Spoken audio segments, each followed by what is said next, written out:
With the sacking of Erik ten Hag at Manchester United, we need to look at what Ruben Amorim could do when he comes to this club. Now, this is not 100% yet, but that being said, when he does come to Manchester United, he has the capabilities of really turning this team around. In this video, we're going to talk about his tactics and the players he will utilize. Now, looking at the tactics, a 3-4-3 makes the most sense. That's what we've seen him do at Sporting, so he'll most likely do the same at United. Now, granted, it is a different league, so sometimes this may take a little bit to adapt into the league. But that being said, looking at the players, it makes the most sense that he would go with players that we have on the board right now. Now between the sticks, we don't really say much about that. He will be the starting goalkeeper. During the transfer window, he may look to bring someone else, but currently he will be the number one. Now, the back three, this could change just slightly because, again, these guys can rotate around if we really need to. But Martinez, Yaro, and De Ligt will most likely be the pairing CBs for the back three because these three players are capable of going forward if they need to help in the attack, but they are able to actually play the ball long as well to, again, break the lines down when they need to. We will talk about those tactics a little bit later in this video. Midfield, it makes most sense to see these four players. Now, yes, you could argue these four players because United do have multiple players that can play these positions, but in my opinion, and what Ruben will most likely utilize, are these four guys. Now, Shaw out on the left side, he will be able to adapt more as defensive side on this left side. Yes, he can go forward and do some overlapping runs. That isn't his strength for the most part, but again, if he can actually allow it to be played in this back line here, he's actually able to help rotate these players a little bit and actually have the Ligt move into the midfield as well. So this will give them a little bit more of extra formation, which, like I said, we have seen teams do this where they do use one of the CBs to push into the midfield. Ruben also would like to do this, so therefore, again, he can move De Ligt into this, he can move Martinez into that, and even Euro could also move up into that line as well. Now, the midfield with the centering of the 6th and the 8th, Ugarte makes the most sense because of his age and the stamina that he has, because this is going to be a position that needs a lot of stamina. Yes, Casemiro can play this position, but the age and his legs are not going to allow him to play match in and week out. So therefore, Ugarte will most likely be the player that plays there.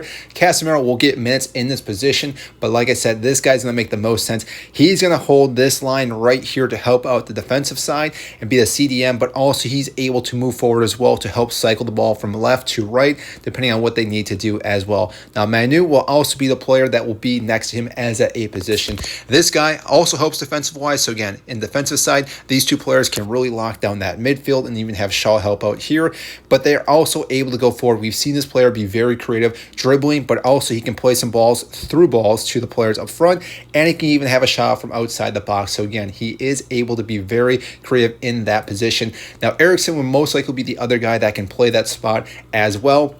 He has very similar roles, but same thing as Casemiro. Age is not on his side, so again, we need to rotate these players, and having the younger sides in there makes more sense. Now, Mazraoui on this right side, he's the opposite of Shaw. He's able to go more forward, in my humble opinion. He's not as great going defensively wise, but like I said, he's able to actually add into the attack. We even saw Erik ten Hag use him quite a bit. Now, yes, he could switch to this left side and play out there as well as a left wing back, but for this sake, we're going to use him on the right side. So with him actually allowing to move up forward here, he can do overlapping runs with Garnacho, who's ever in this position, attack the inside the box, also play a ball into the cross. Now, yes, this is an area that could be actually taken advantage by the other team, because as he moves forward, this could leave a massive gap in this side of the pitch. But like I said, these players would be moving up as well to hold that line as well.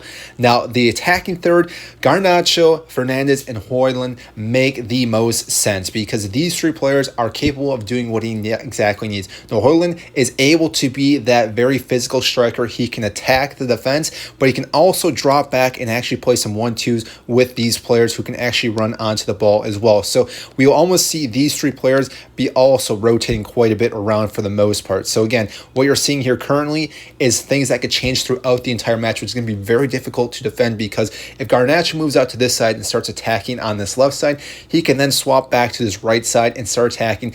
He's going to be able to be very creative wherever he is. Think about CR7 back in 2008. Now, again, they're not exactly the same player. I do understand that, but he does have the capability of dribbling past players, driving into the box, and creating chances by himself and scoring goals. So therefore, again, with his speed, his dribbling capabilities, and his all-around physical abilities, he is going to be hard to defend for the most part, and Ruben is definitely going to give him a lot of freedom. Now, speaking of Fernandez too, he will act as the second striker, almost shadow striker behind Højlund. So again, they may play a lot of 1-2 balls where Austin he plays it to Højlund, does make a run and actually runs onto that, and hopefully he can find the back of the net. Under Erik ten Hag, he did almost play this role already, just hasn't found the back net as much as he probably should. So hopefully Ruben can get this guy to start scoring goals. If that is a capability, United can be very scary going forward. But overall, these three players make the most sense, which means Rashford will not be in the starting 11. I do feel, yes, he's a good player, but he doesn't offer all the roles that these three players offer, and therefore, again, will most likely be an impact sub currently. Now, granted, things could always change, but that being said, these three players make the most sense. Now, attacking-wise, in case the team is doing a low block, all these players would move up, and this is what I was saying, where De Ligt will most likely move into this position, and we'll probably see almost a 2-1-4-3, where, again, they're going to be able to cycle the ball. Some of these players are going to be able to push up a little bit more, and therefore, again, have multiple options to break the lines here with multiple players. And again, Højlund is going to be that beacon for everyone to get the ball to, who, again, can then just drop the ball to other players, and therefore run into the back of the line and also find the back net. He is going to be the guy that people are going to really have to start worrying about. And yes, once he starts finding the back net, he is going to be a very lethal striker, very difficult to defend, because like I said, once he gets that confidence going, he is very hard to actually defend.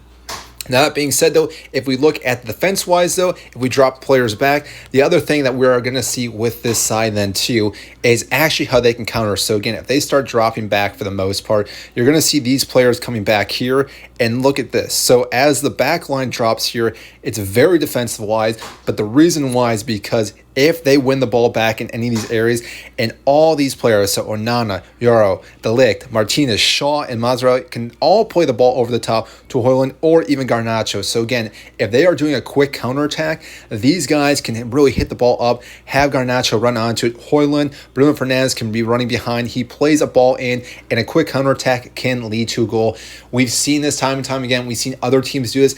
Manchester United are going to be able to do this as well with this current formation. Now, overall, this side can be very scary once he does get his tactics implemented into this side, because fortunately these players are the perfect players for him. He doesn't really have to go out and buy too many players during the January transfer window. Yes, he obviously may have some injuries, but if these guys can stay fully fit, this will be the side that will be very difficult to beat, and therefore, again, United could be a scary team. Now, currently, they are sitting 12 points off first, which is 4 games. Not that many points off, actually, when you think about it.